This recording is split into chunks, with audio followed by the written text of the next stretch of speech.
domingo es el día que nos reunimos como congregación a alabar, bendecir y exaltar su nombre. Y solo para dejar claro, no solo la semana es del Señor, mi vida es del Señor, tu vida es del Señor, tu carro es del Señor, tu casa es del Señor, tu esposa es del Señor, tus hijos son del Señor. Todo le pertenece al Señor. Y aquí viene algo que a mí me ha llamado la atención. Todo le pertenece, pero Él quiere que nosotros tomemos la elección por Él. Él nos dio libertad, Él nos dio libre albedrío, conmigo o contra mí. Y es una de las cosas que a mí me llama la atención, no solo fuera de la iglesia, sino dentro de la iglesia, porque a veces uno se cuestiona: a la que pura lata Dios, ¿cómo puede ser posible que nos ponga a escoger con Él o fuera de Él? ¿Sí? Él es un Dios como muy, lo he oído de gente que dice, muy engañoso, porque nos dice: escójanme a mí y entonces yo les voy a dar vida, escójanme a mí y les voy a dar esto, pero si no me escogen entonces viene el castigo. Y entonces hay un sentimiento de confusión, como diciendo: si no me escogen, entonces yo los voy a castigar. Y la gente lo interpreta como que Dios está torciendo el brazo para que tomen la escogencia por Él, pero no es eso. Fíjense, lo que pasa es que no se pone atención a las palabras que Él ha dicho. Él ha dicho que Él es la vida. Así que si escogemos con Él, vamos a tener la vida. Si escogemos contrario a Él, lo que vamos a obtener es la antítesis de la vida, que es la muerte. Si escogemos la luz, lo escogemos a Él. Pero si no lo escogemos a Él, vamos a tener lo contrario, que es la oscuridad. Y así el agua, la sequía. Si escogemos, Él es nuestro alimento, Él es nuestra necesidad. Pero si no lo escogemos a Él, lo que vamos a recibir es hambre, necesidad. Él es la paz. ¿Sí? Entonces, si no estamos con Él, lo que vamos a tener es dolor, intranquilidad, sosiego. Si Él es la armonía, fuera de Él lo que vamos a tener es una disonancia, vamos a tener desequilibrio. Así que cuando Él nos da la opción de escoger, ¿sí? Él está aclarando: yo soy la vida. Si ustedes no me escogen a mí, van a tener lo contrario a mí. El pensamiento es que la vida está fuera de Él. Ese es nuestro problema, que pensamos que la vida es algo externo a Él. El cristianismo es el único que dice que la verdad es una persona. Es el único. Todos los demás hablan que la verdad es una suma de conocimiento, es algo que uno debe alcanzar estudiando, obteniendo. No, aquí se dice que la verdad es una persona, pero lo mismo, la vida, la luz, todo es Dios. Entonces Él te está dando la opción: ¿quieres conmigo? Yo lo soy todo. Pero si tú no quieres conmigo, vas a obtener nada. Y en esa nada vas a tener una desarmonía, un desequilibrio, un dolor, una ausencia. Y eso es lo que Dios nos pone delante de nosotros: ¿con Él o contra Él? El tema que tenemos el día de hoy es muerte de cruz. Y la cita base es Filipenses 2, versículos 5 al 8. Y quisiera que lo leyéramos, por favor. Filipenses 2, 5 al 8. Haya pues en vosotros este sentir que hubo también en Cristo Jesús, el cual, siendo en forma de Dios, no estimó el ser igual a Dios como cosa a que aferrarse, sino que se despojó a sí mismo, tomando forma de siervo, hecho semejante a los hombres, y estando en condición de hombre, se humilló a sí mismo, haciéndose obediente hasta la muerte, y muerte de cruz. Amén. Este pasaje es la clave para entender el propósito, para entender qué es lo que está escondido atrás del mensaje de la cruz. Y hay 3 elementos básicos. Uno, entender por qué Jesús tuvo ese sentimiento de despojarse. Si yo entiendo por qué Jesús se quería despojar, entiendo por qué se hizo hombre. Entonces, primero es entender la causa. Segundo, entender por qué se tenía que hacer hombre. Y tercero, por qué muerte. Y muerte de cruz. Si entiendo eso, entonces es fácil decir y explicarle a otros el por qué la cruz. Primero que nada, tenemos que entender que Dios es fiel a su palabra. Y lo que Él dice, Él no es como el hombre que se arrepiente para cambiar su manera de pensar. El hombre cambia. Yo he cambiado muchas veces mi posición. Yo supongo que algunos de ustedes también han cambiado sus posiciones. Yo creía esto, pero creo que estaba mal. Y cambiamos de posición, cambiamos fundamentos. ¿Por qué? Porque nosotros no tenemos todo el conocimiento. Estamos progresivamente adquiriendo esa verdad que es Jesucristo. En el libro de Esther se da un fundamento claro, conciso para toda la palabra. Y resulta que a Amán no le caía bien Mardoqueo, porque Mardoqueo no se inclinaba delante de él. Entonces Amán, como era asesor del rey, llegó, manipuló la situación y dijo: hay un pueblo ahí que no es fiel a ti, a las leyes, a lo que tú dispones, mejor sería borrarlos del planeta. Y entonces el rey le dijo: escribe cartas, ponles el sello, escríbanlas en mi nombre y que todos sepan que es un edicto del rey. Y resultó que querían matar a todo el pueblo de Israel, a todo el pueblo de Judá. Y Esther era la esposa, pero nunca se había revelado como judía. Ella nunca había dicho que era judía. Entonces ella preparó 2 banquetes, invitó al rey y a Amán para que llegaran a comer. Y en el segundo almuerzo, segundo banquete, ella dijo: por favor, yo pido al rey que perdone mi vida porque me quieren matar. Y el rey: ¿quién te quiere matar? Amán. Amán no solo quiere matarme a mí, sino destruir a todo mi pueblo. Y entonces, cuelgan a Amán, muere Amán, la familia y todo, le quitan todas sus posesiones. Y Esther hace una solicitud y la vamos a leer. Vamos a ir a Esther, capítulo 8, versículos 5 al 8. Por favor.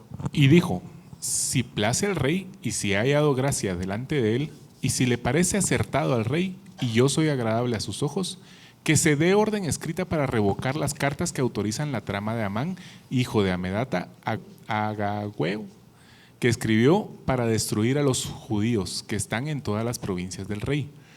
Porque, ¿cómo podré ver el mal que alcanzará a mi pueblo? ¿Cómo podré ver yo la destrucción de mi nación?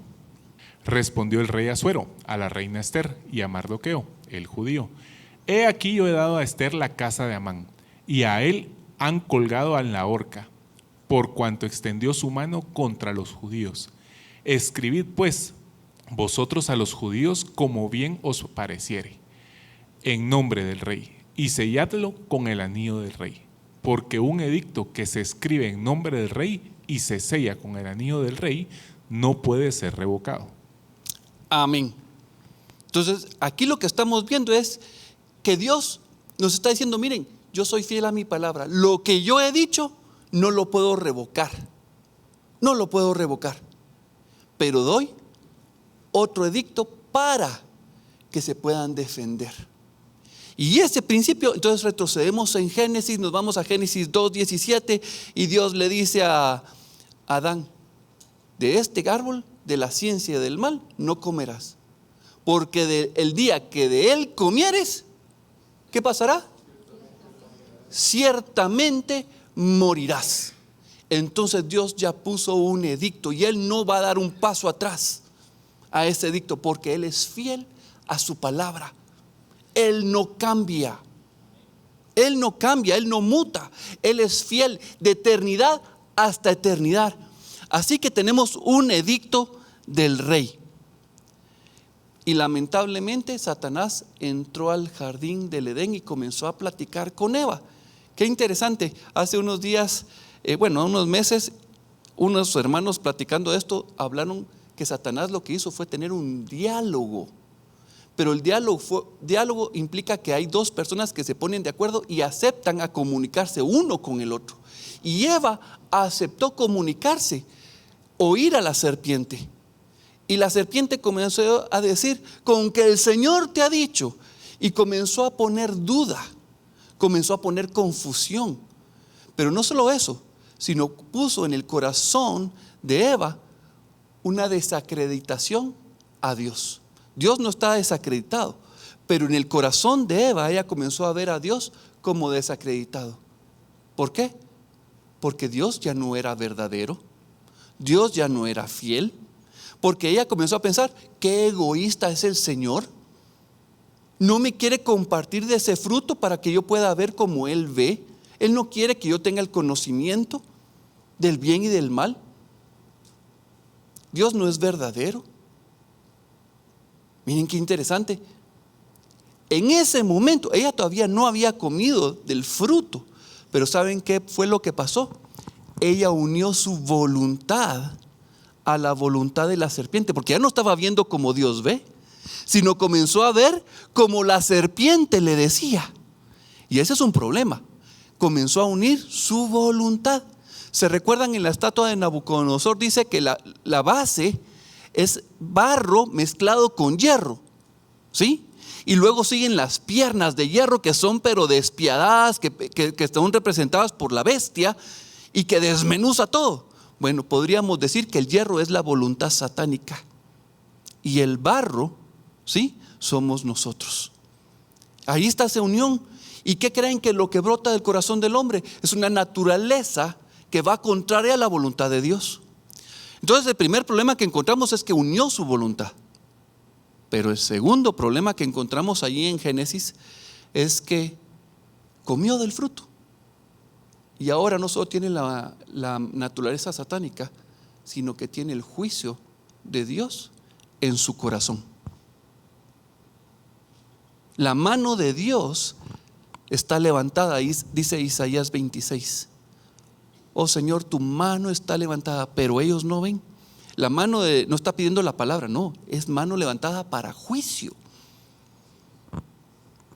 Y entonces tenemos el problema de la naturaleza y tenemos el problema de la ley. Así que vamos a regresar a Filipenses capítulo 2, versículos 5 al 8, y dense en cuenta que dice: haya pues en vosotros este sentir que hubo también en Cristo Jesús, el cual, siendo en forma de Dios, no estimó el ser igual a Dios como cosa a que aferrarse. Y vamos a parar ahí. Esa primera etapa que nos está presentando nos habla de un despojarnos, ¿sí? Y lo que dice ahí es despojarnos de la idea de ser Dios. Y entonces me encanta porque Dios se despojó literalmente de su omnipotencia, de su omnisciencia, de todo lo que lo vestía de gloria. Se desvistió y se hizo hombre. Ahora nosotros no somos Dios, pero ¿saben qué?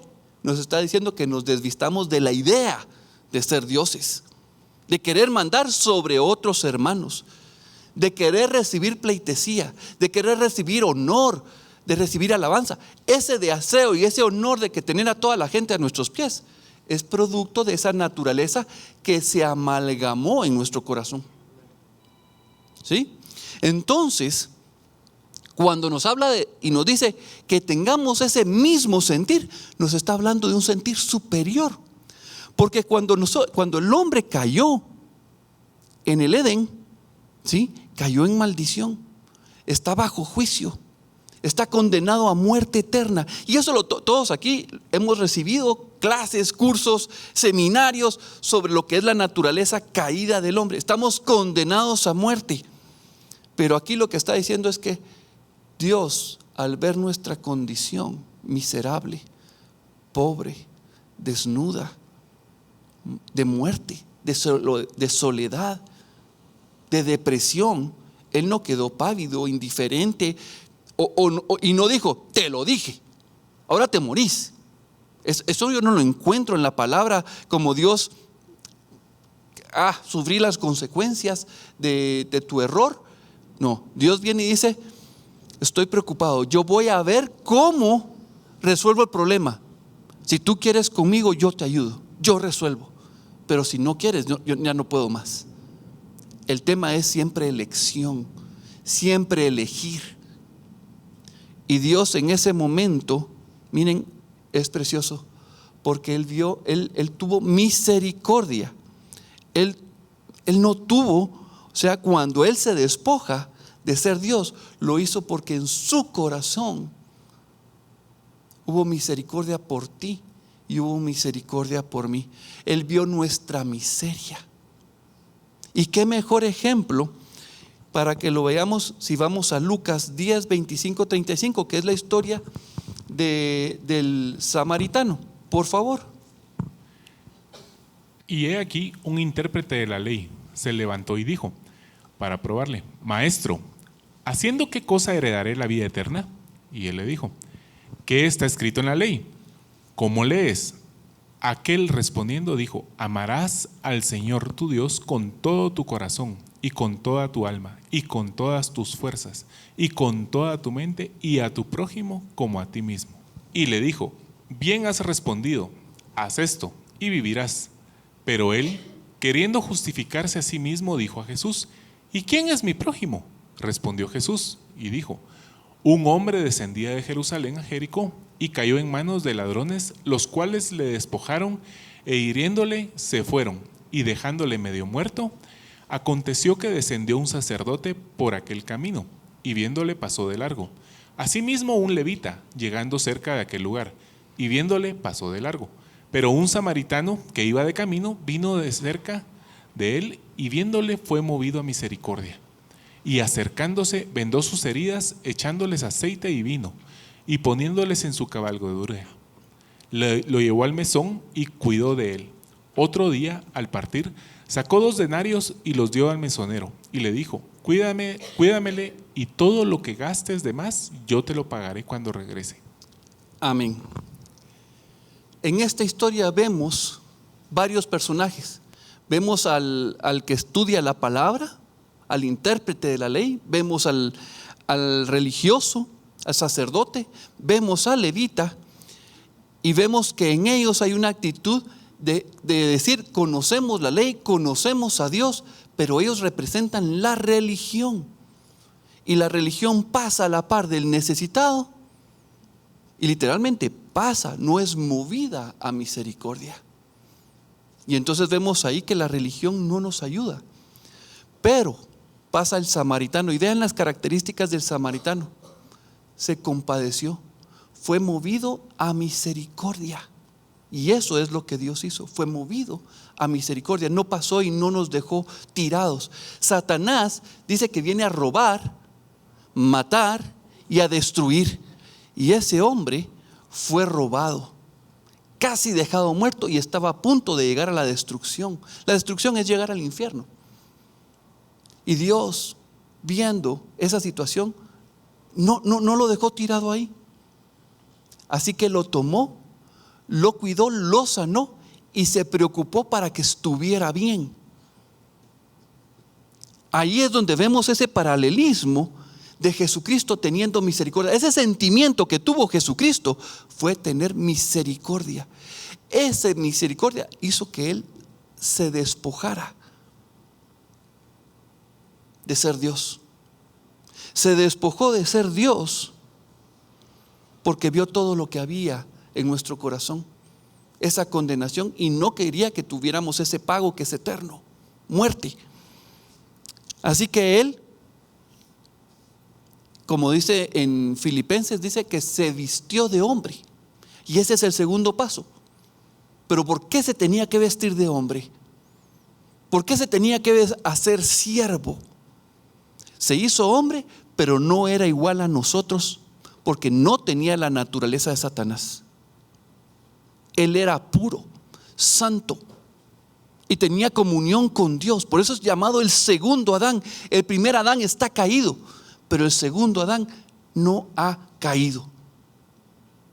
Y entonces se hizo hombre, porque ahí está el otro decreto, la otra norma de Dios. Él dijo, si comes, morirás. Pero cuando Jesús se hizo hombre, se hizo el pariente redentor. Y leemos la historia, leemos en Levítico, leemos en Leyes lo que hace el pariente redentor. Eso es una ley dada por Dios. Y lo que está diciendo es que el pariente redentor tiene que ser libre, no tiene que estar en esclavitud, ¿sí? Tiene que tener capacidad económica para poder salvar. Y entonces el pariente redentor puede hacer 4 cosas. La primera es salvar al que ha caído en esclavitud, pagar su deuda, número 1. Número 2, puede venir y recuperar la herencia perdida. Y número 3, puede venir y levantar descendencia a aquellos que son estériles, que son muertos, que no pueden. Miren qué curioso, nosotros estamos muertos, perdimos todo, Él nos viene a salvar. Perdimos nuestra herencia porque la vendimos, dimos el poder de este mundo y Satanás es el dueño de este mundo ahora, pero Él viene a rescatar nuestra herencia. ¿Saben? Yo no puedo producir nada bueno. La palabra dice que todo lo que yo produzco son trapos de inmundicia. Todas mis buenas obras son como trapos de inmundicia. Bueno, Él viene a levantar descendencia, viene a hacer buenas obras en mi corazón. Él es el que da los frutos en mi vida, no soy yo. Es Él en mí, es Él en ti.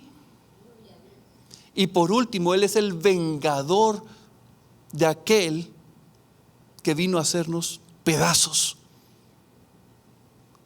También escribió que el pariente redentor podía darle muerte a aquel que nos había traído a maldición.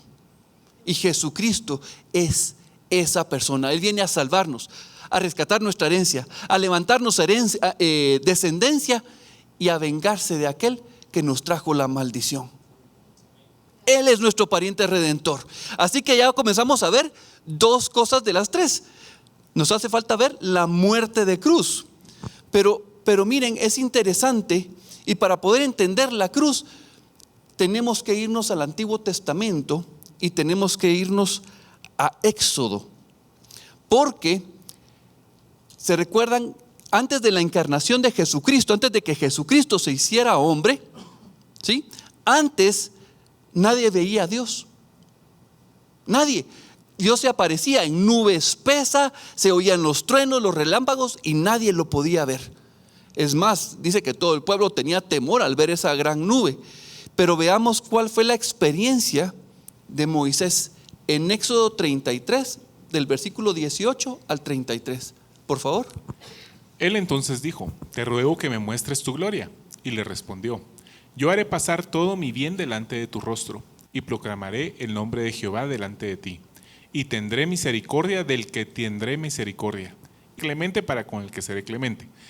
Dijo más: no podrás ver mi rostro, porque no me verá hombre y vivirá. Y dijo aún Jehová: he aquí un lugar junto a mí, y tú estarás sobre la peña. Y cuando pase mi gloria, yo te pondré en una hendidura de la peña, y te cubriré con mi mano, hasta que haya pasado. Después apartaré mi mano y verás mis espaldas, mas no se verá mi rostro. Gloria a Dios. Miren, este pasaje a mí me emociona, porque el Señor tiene escondido varias cosas aquí. Cuando yo las estoy aprendiendo, porque han habido varios maestros, de verdad yo me emociono y quiero salir gritando, quiero correr, quiero revolotear, porque esas verdades son tremendas. Miren pues, lo primero que dice el Señor es que nadie puede verme, porque si me ve, morirá. No pueden vivir. Pero lo está diciendo porque hay una condición en nuestro corazón que es contraria a Él. Y entonces cuando el Señor dice no pueden verme, inmediatamente el Señor dice: pero tranquilo, aquí hay un lugar junto a mí, y tú estarás sobre la peña. Y voy a hacer un alto. ¿Saben qué es lo interesante? A mí me impresiona que en Hechos 7:55 Esteban tiene una visión de lo que está sucediendo aquí. Vamos a ir a Hechos 7:55 y dice: pero Esteban, lleno del Espíritu Santo, puesto los ojos en el cielo, y esto era en el momento cabal cuando lo iban a lapidar. Ahí estaba Saulo de Tarso. Él era el que sostenía y consentía. Él sostenía las ropas, ¿sí?, de los que iban a lapidar, y él consentía en la muerte de Esteban. Y dice que Esteban vio la gloria de Dios. ¿Y quién era el que estaba a un lado del Padre? Era Jesús, que estaba a la diestra de Dios. Así que regresemos a Éxodo. He aquí hay un lugar junto a mí, y tú estarás sobre la peña. Miren, no podemos pasar desapercibido qué es esa peña. Si ustedes van a la concordancia Strong, peña es la roca Tzur. es la roca eterna, es Jesucristo, también conocido como la eternidad Olam, conocido también como la sabiduría. Jesucristo es su nombre. Y miren, esto es hermoso, porque dice, aquí hay un lugar, sobre Jesucristo. Pero esto es impresionante. Y cuando pase mi gloria, esto lo está diciendo el Señor, yo te pondré en una hendidura de la peña. ¿Qué es lo que está diciendo Dios? Yo te voy a tomar y te voy a injertar adentro de Jesucristo. Por eso es que Jesús decía, nadie puede venir a mí si el Padre no lo envía. Y ¿saben qué? También tiene mucha relación con lo que dice Proverbios. En tu luz veré tu luz, en tu gloria veré tu gloria. Y ¿saben qué más? A mí me impresiona, porque aquí comienzo a entender, bueno, no comienzo, pero sí tiene más complemento, y me imagino que ustedes lo van a ver así, lo que Pablo dice. Juntamente en Cristo, ¿sí? Somos crucificados. Juntamente con Cristo somos sepultados. Juntamente con Cristo somos levantados. Porque Él nos injerta, nos mete adentro de la roca Tzur. No es simplemente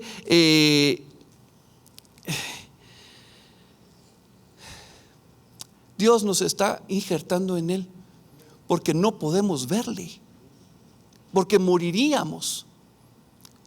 Y cuando dice aquí, y te cubriré con mi mano hasta que haya pasado, miren, la mano de Dios nos sostiene. Si Él quita su mano, dejamos de existir. Pero su mano es fuerte, su mano nos provee, su mano nos sana. Y qué curioso, su mano también pesa sobre nosotros cuando tenemos pecado. Y ¿por qué pesa? Porque Dios quiere sacar de nosotros todo eso que nos separa de Él. Nos sostiene y pesa.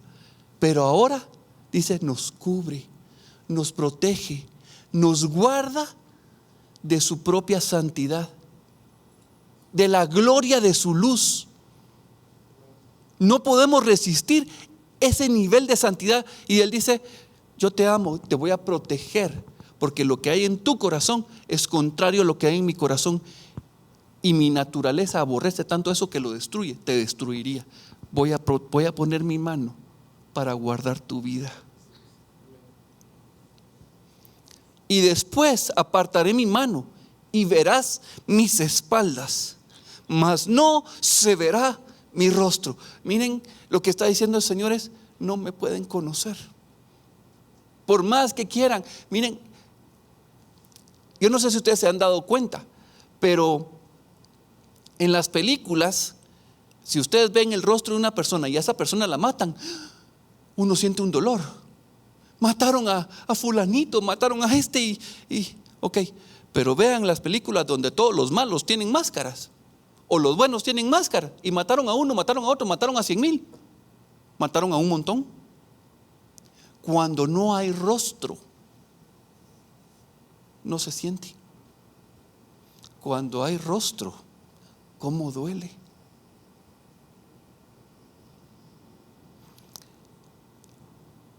Dios está diciendo, no pueden ver mi rostro.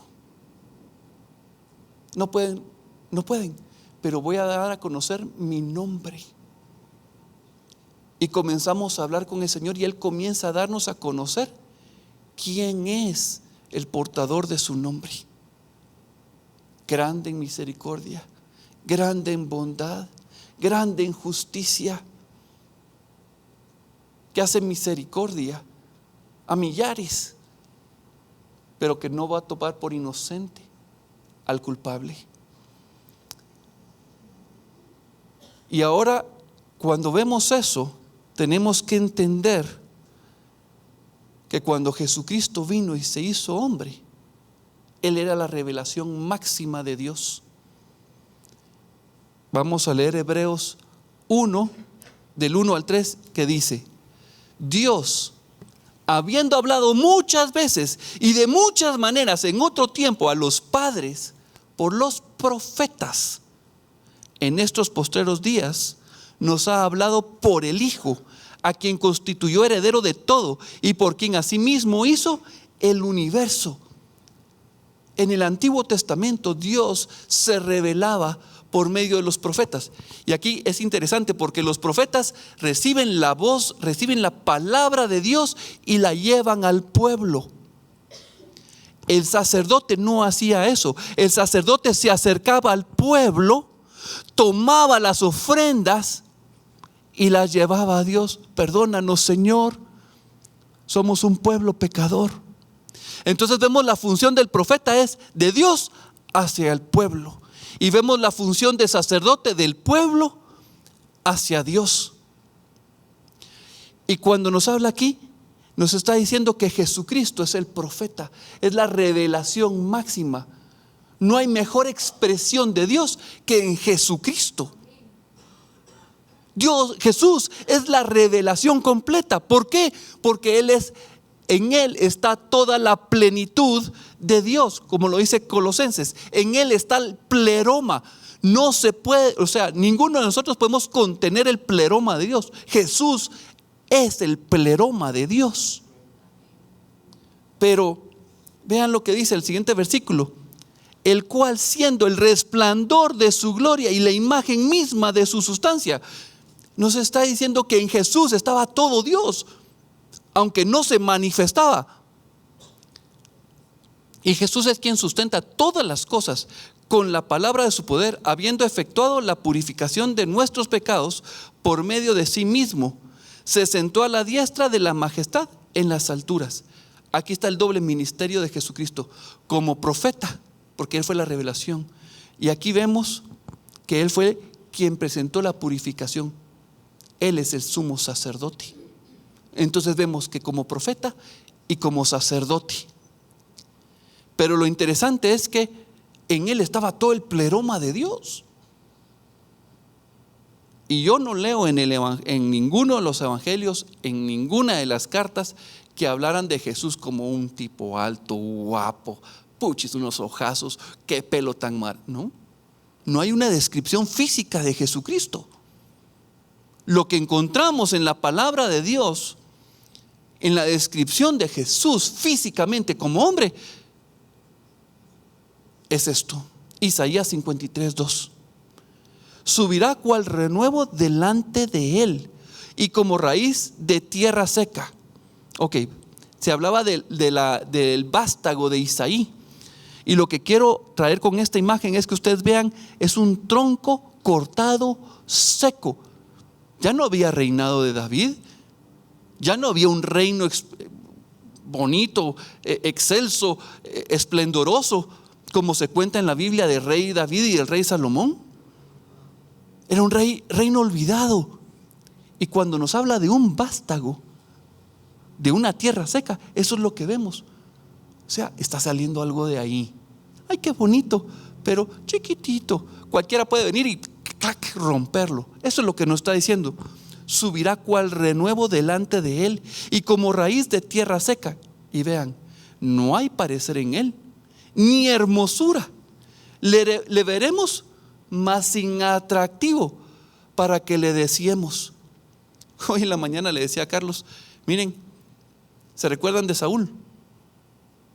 Dice que era un hombre hermoso.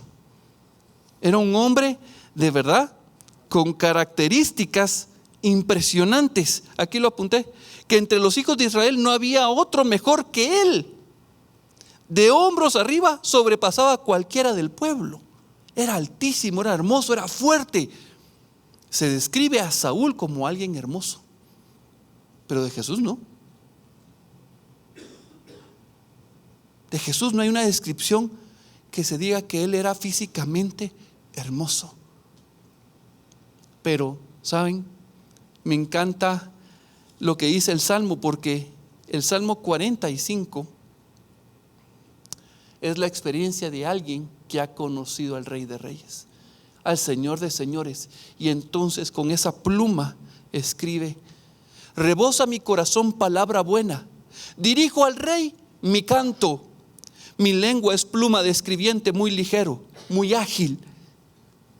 Eres el más hermoso de los hijos de los hombres. La gracia se derramó en tus labios. Por tanto, Dios te ha bendecido para siempre. Miren, mis hermanos, si tú has tenido un encuentro con el Señor, tú cantas este salmo. Tú eres el más hermoso de los hijos de los hombres. Te he conocido, mis ojos te han visto. Sé quién eres. Y hay una certeza. La gente, los discípulos, veían a un gran maestro, a alguien que enseñaba con autoridad. No como los escribas, no como los fariseos, no como los levitas. No, Jesús enseñaba con autoridad y por eso le seguían. Pero nos dice que Él no era atractivo. Es más, nació en la contradicción. Nació en un establo junto a animales, siendo el Rey de Reyes, siendo el Dios creador, el Dios que sustenta todo. Nació en un lugar mísero, chuco, asqueroso. Aparte de eso, creció en un pueblucho, Nazaret. Cuando Felipe le va a decir a Natanael: mira, encontramos al Mesías. ¿Y de dónde es? De Nazaret. ¿Y puede salir algo bueno de Nazaret? No, vení y vas a ver, lo vas a conocer. Y lo conoció y lo siguió hasta el final. Entonces, realmente, y cuando vemos la vida de Jesús, es contrariedad.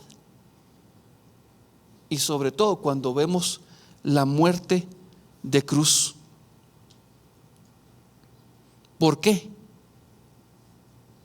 ¿Por qué la muerte de cruz? La muerte de cruz era para los asesinos, los ladrones, los que se rebelaban. Era una muerte terrible.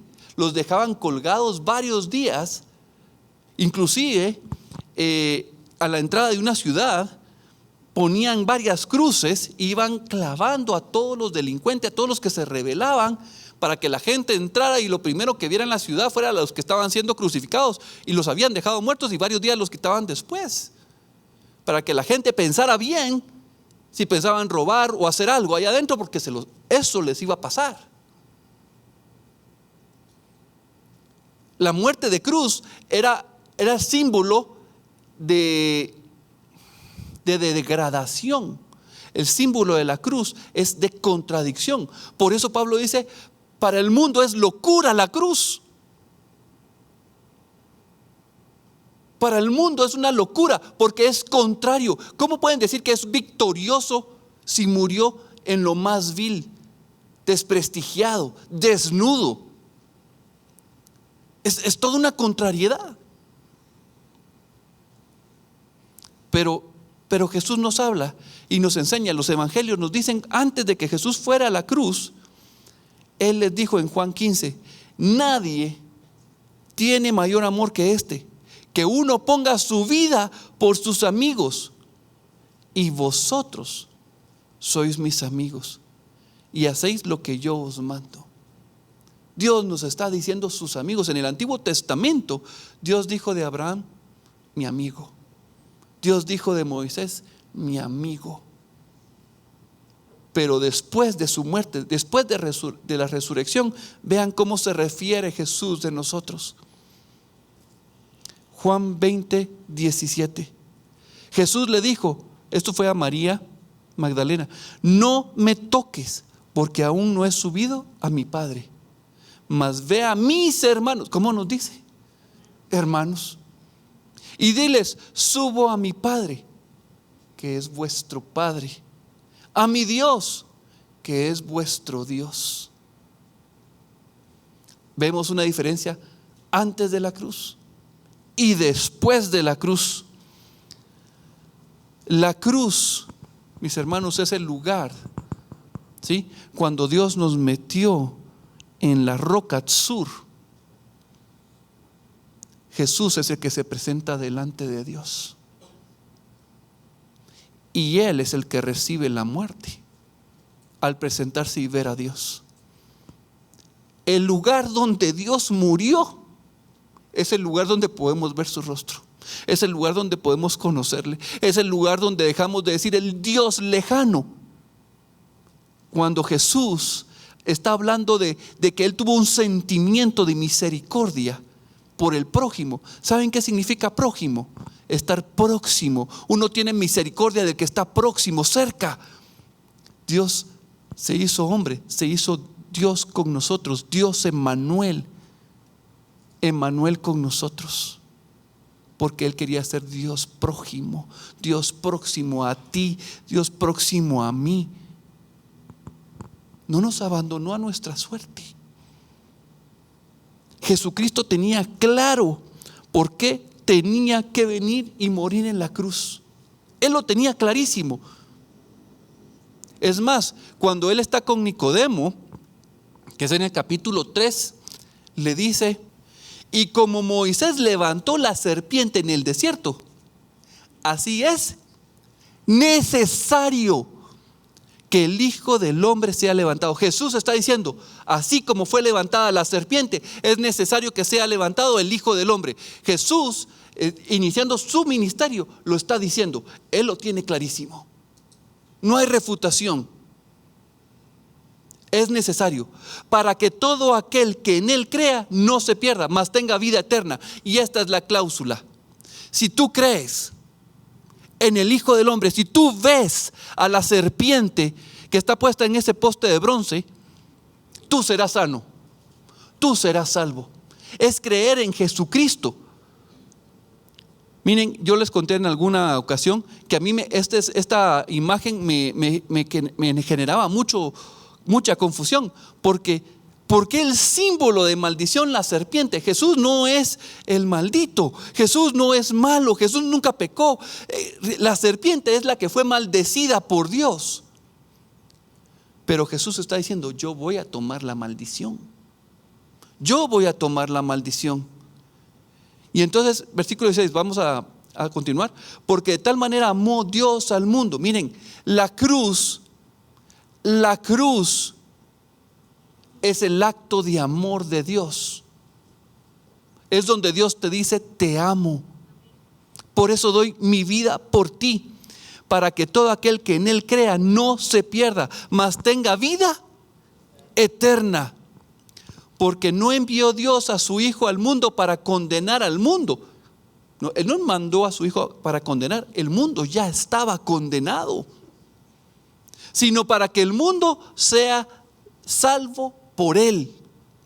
El que en Él cree no es condenado, pero el que no cree ya ha sido condenado, porque no ha creído en el nombre del unigénito Hijo de Dios. Era necesario. Jesucristo sabía el plan. Y voy a leer rapidito, por cuestiones de tiempo, varias citas solo para reforzar este tema. Vamos a irnos a Deuteronomio 21:23. Y aquí Dios está diciendo: si encuentran ustedes a un criminal digno de muerte y lo cuelgan, dice: no dejaréis que su cuerpo pase la noche sobre el madero. Sin falta lo enterrarás el mismo día, porque maldito por Dios es el colgado.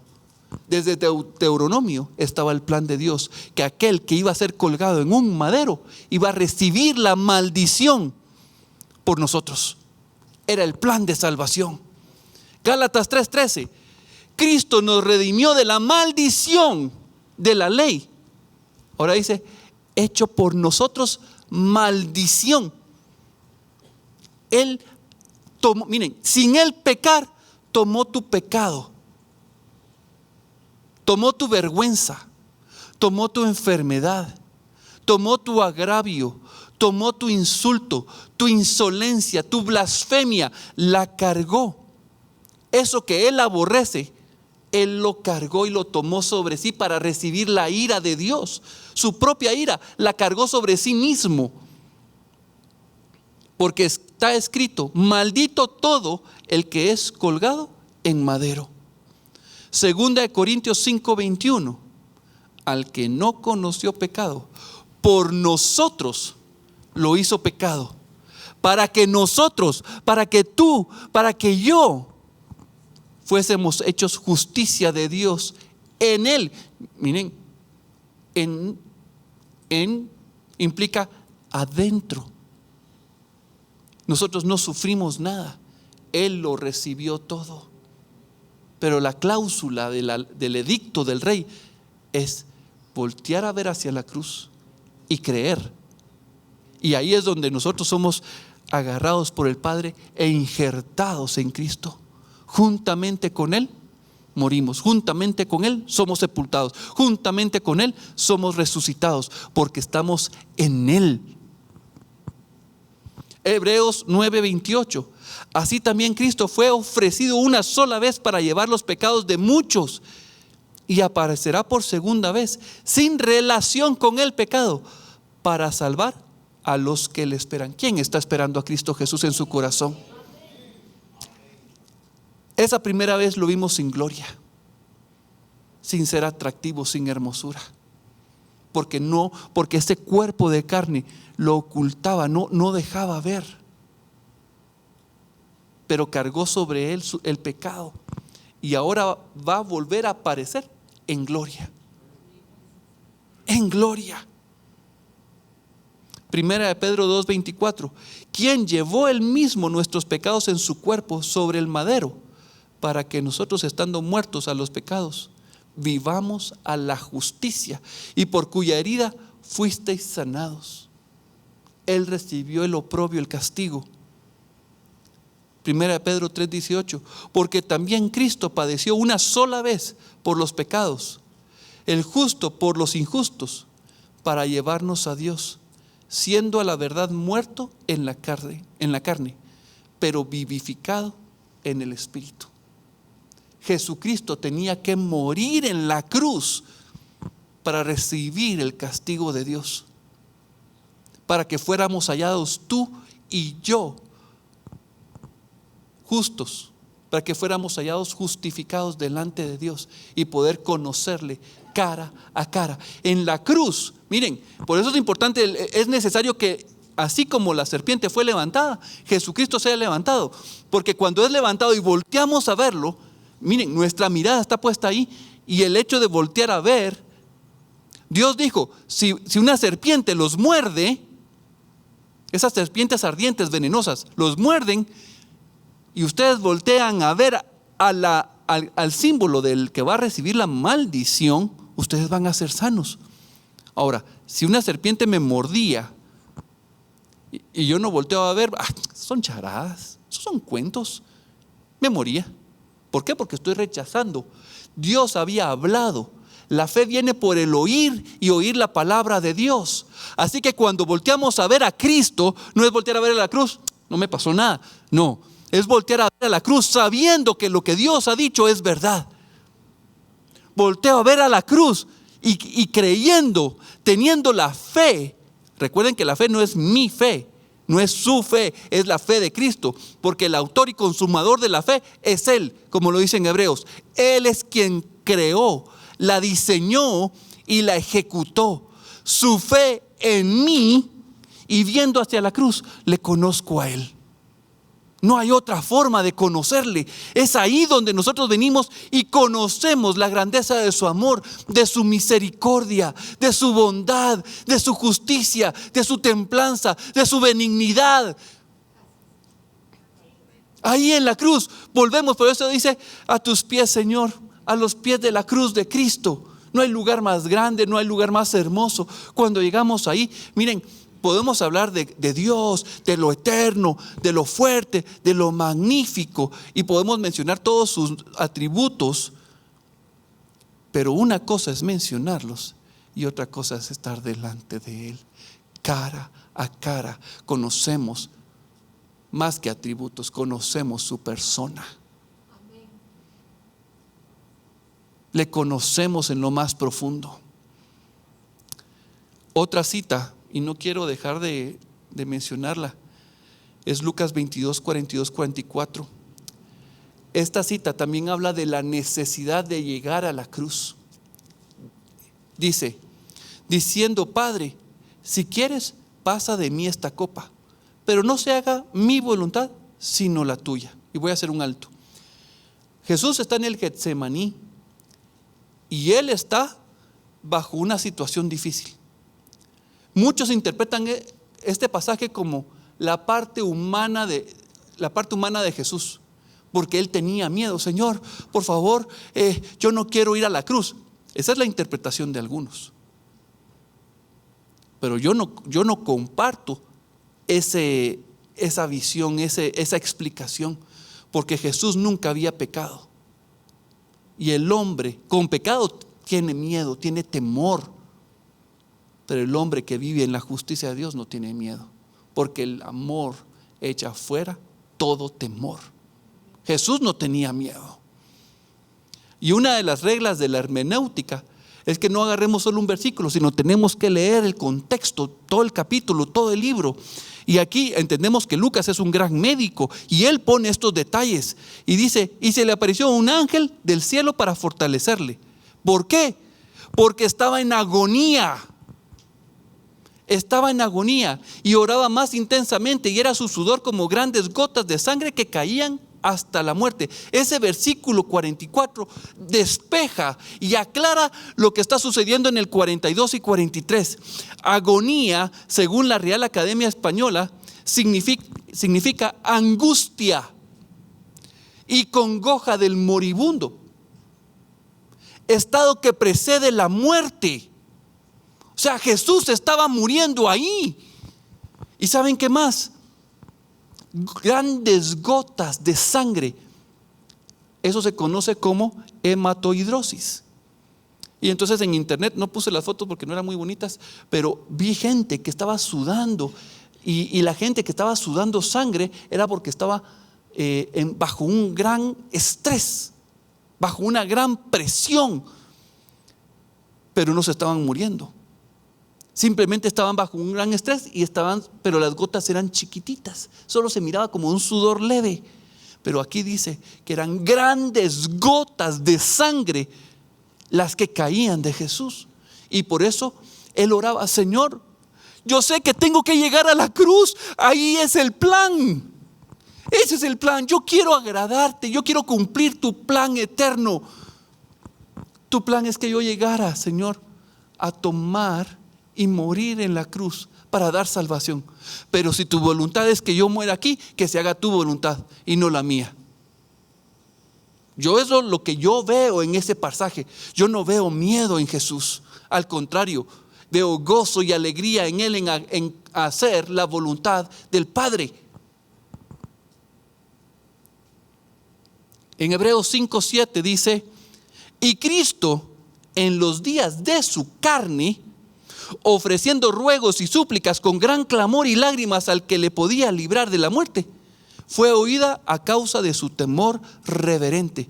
Cuando Jesús estuvo vivo, solo hay un momento en el que Él clamó por su vida. No fue en la cruz, porque Dios no oyó su oración en la cruz. Y Jesús nunca oró: sácame de aquí. Su oración fue en el Getsemaní. El autor de Hebreos tiene bien claro que ese momento fue en el Getsemaní. Él se estaba muriendo ahí. Jesús decía: me es necesario llegar allá, porque si no llego, ninguno de ustedes ni yo tendríamos esa grande salvación, ni podríamos conocer a Cristo. No podríamos conocer al Dios santo, justo y verdadero.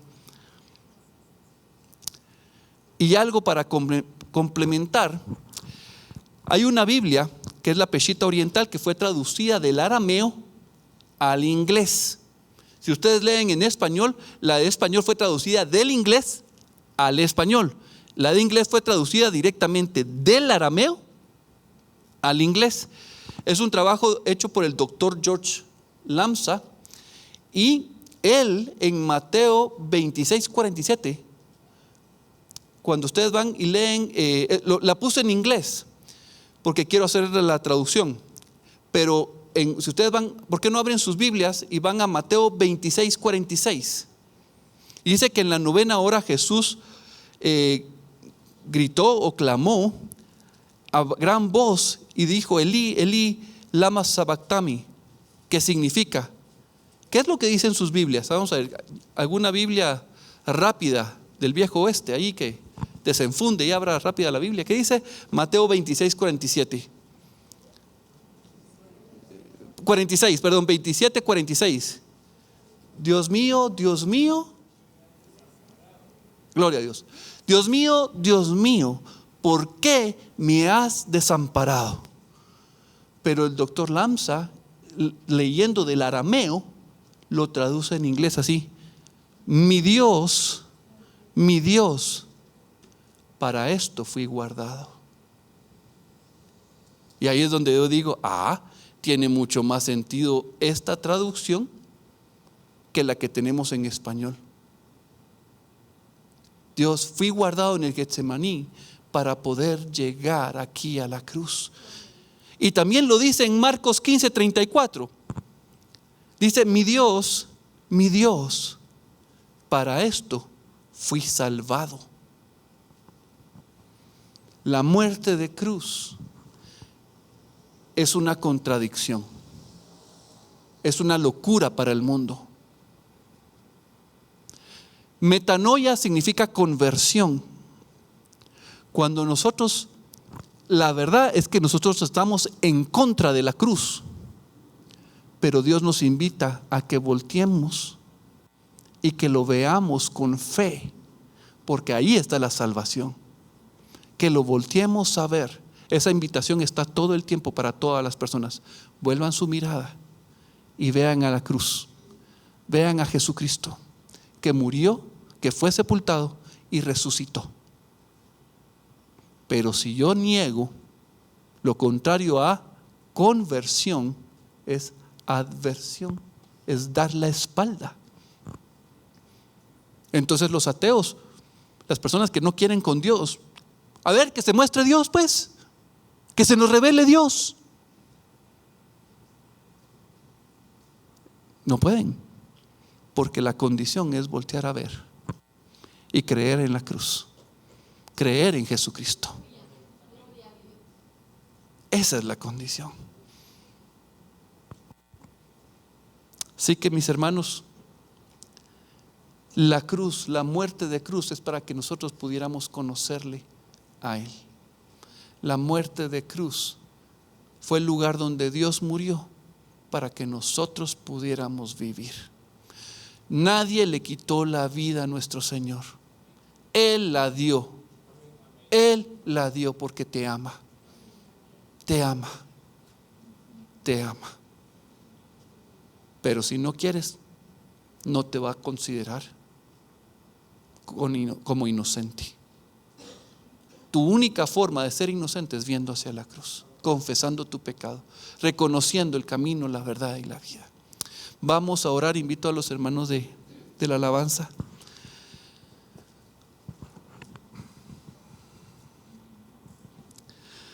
Padre bueno, estamos aquí, Señor, porque tú nos amaste primero. Señor, tú lanzaste tus cuerdas de amor. Tú hablaste, Señor. Tú diste edicto y también diste otro edicto, Señor. Has dado leyes y tus leyes son buenas, Señor. Ninguna de tus leyes son gravosas o son malas. Toda tu ley es buena, Señor. Pero nosotros, al desobedecerla, trajimos maldición sobre nuestra vida. Trajimos condenación, trajimos muerte, desolación, tristeza. Señor, el pecado me ha separado de ti. El pecado trae tristeza, trae vergüenza. Y por eso te pido perdón. Te pido perdón, Señor, porque la transgresión no solo fue de Adán y de Eva. En mi boca, en nuestra boca, Señor, ha habido blasfemia, ha habido incredulidad, ha habido orgullo, prepotencia. Hemos tenido una boca altiva, insolente delante de ti. Señor, eso es porque la serpiente metió su veneno en nuestro corazón y se unió su voluntad con nosotros. Pero sabemos, Señor, que viendo a tu cruz, viendo a Jesucristo, Señor, tú nos vas a tomar y nos vas a meter en una hendidura de la peña. Tú nos vas a meter, Señor, en esa hendidura de la roca Atzur,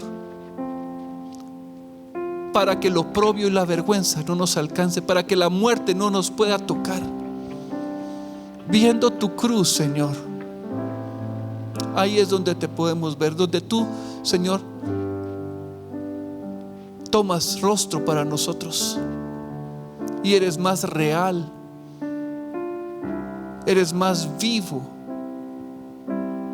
Es ahí en la cruz, Señor, donde tú me enamoras, donde yo te conozco. Es en la cruz, Señor,